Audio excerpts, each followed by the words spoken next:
तो बाइबल कहती है एस्तर ने 3 ड्राई फास्ट किए थे। ड्राई फास्टिंग एक वेपन है डेविल के खिलाफ, आप उसे नोट कर लो। क्या आप जानते हैं शैतान सबसे ज्यादा कब डरता है? जब एक विश्वासी घुटने पर आकर प्रार्थना करता है और जब वो ड्राई फास्टिंग में परमेश्वर के सामने खुद को पूरी तरह समर्पित कर देता है। ये सिर्फ भूखा और प्यासा रहना नहीं है, ये आत्मा के जगाने का समय है। ये शरीर की आवाज को शांत करके परमेश्वर की आवाज को सुनने का समय है। प्रभु यीशु ने जंगल में 40 दिन उपवास किया और शैतान को वचन से हराया।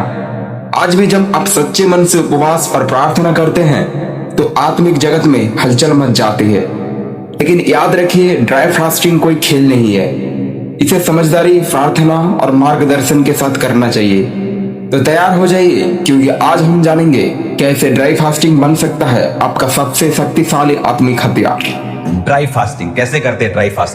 ड्राई फास्टिंग एक ऐसा फास्ट है जिसमें आप ना तो खाते हैं ना पीते हैं। अगर मैं आज आपको बोल दूं कि जिम जाओ क्योंकि फलाना बॉडी बिल्डर 100 किलो वेट उठा रहा है, आप भी उठाओ, तो पहले दिन आप जानते हैं क्या होगा। आप शाम को मूव ढूंढ रहे, वोलिनी जेल ढूंढ रहे होंगे आप। हालेलुया। तो जब मैं ड्राई फास्टिंग की बात कर रहा हूं तो इसे 40 दिन रात के मत रख लेना कि तुम रहो ही ना। स्टार्ट करना, जैसे लोग ड्राई फास्टिंग में बोलता हूं कि 2 बजे तक दोपहर के, सुबह उठे कुछ नहीं खाना कुछ नहीं पीना। इसका मतलब नहीं तुम गंदे मंदे रहो, ब्रश ना करो, नहाओ ना धोवो ना, ऐसा नहीं। 2 बजे तक कुछ खाना पीना नहीं। जब तुम्हारी बॉडी तुम्हें आदत पड़ जाए फिर 5 बजे तक करो, कुछ खाना कुछ पीना नहीं।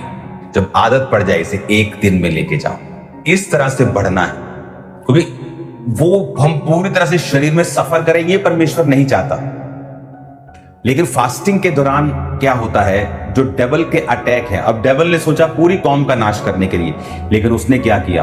अगर डेविल आया है अपने वेपन्स को लेके, तो आपके पास भी परमेश्वर ने वेपन्स दिए हैं, हथियार दिए हैं। तो हमारे हथियार तलवार और बंदूकें नहीं, हमारे हथियार अलग हैं। अब जब आपको ये मालूम हुआ कि मुझे भी वेपन दिए गए, वो क्या है? ड्राई फास्टिंग एक वेपन है। फास्टिंग एक वेपन है। जैसे वेपन कई तरह के होते हैं, हथियार कई तरह के, छोटी बंदूक है, पिस्टल है, बड़ी बंदूक है, फिर आर्टिलरी गन है, फिर परमाणु बम है। उसी तरह से हमारे पास जो हथियार है वो अलग अलग किस्म के हैं। अब एस्तर को मालूम था कि छोटा मोटा हथियार इसमें काम नहीं करेगा, तो उसने अपना परमाणु बम निकाला कि फास्टिंग करूंगी, ड्राई फास्ट। कुछ लोग फास्ट करते हैं, डैनियल के फास्ट थे कि कुछ भी स्वादिष्ट वस्तु वो नहीं लेगा, वो अलग तरह के थे। उसे मैं रिकमेंड नहीं करता हूं, क्योंकि वो एक अलग लेवल की स्पिरिट चाहिए, आप उसमें मत जाएं। आप 5 बजे तक फास्ट करें, डे नाइट फास्ट करें।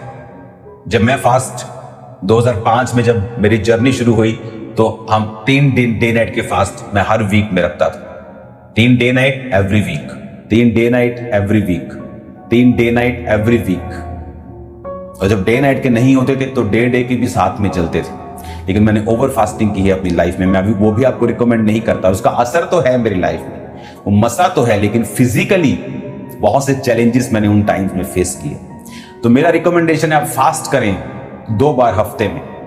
जिस दिन ड्राई कर सकते हैं ड्राई फास्ट करें। जब आप फास्टिंग में जाते हैं आप अपने शरीर से बाहर निकलते हैं। आपकी स्पिरिट के कनेक्शन, अलाइनमेंट, जिस तरह व्हील बैलेंसिंग आप अपनी गाड़ियों की करवाते हैं, अगर नहीं करवाते तो गाड़ी अगर स्टीयरिंग छोड़ दो हल्की हल्की इधर जाती है, तो वो टायर के लिए खतरनाक है, टायर घिसता है। स्पिरिट में भी अलाइनमेंट की जरूरत होती है, आपकी स्पिरिट भी हिलती है। जब आप ड्राई फास्टिंग करते हैं तब आप अपनी स्पिरिट को सीधा कर रहे होते हैं, आप उसको ट्रेन कर रहे होते हैं जीसस क्राइस्ट की आवाज और क्लियर और कनेक्शन से, और बिल्कुल सीधी, स्पष्ट और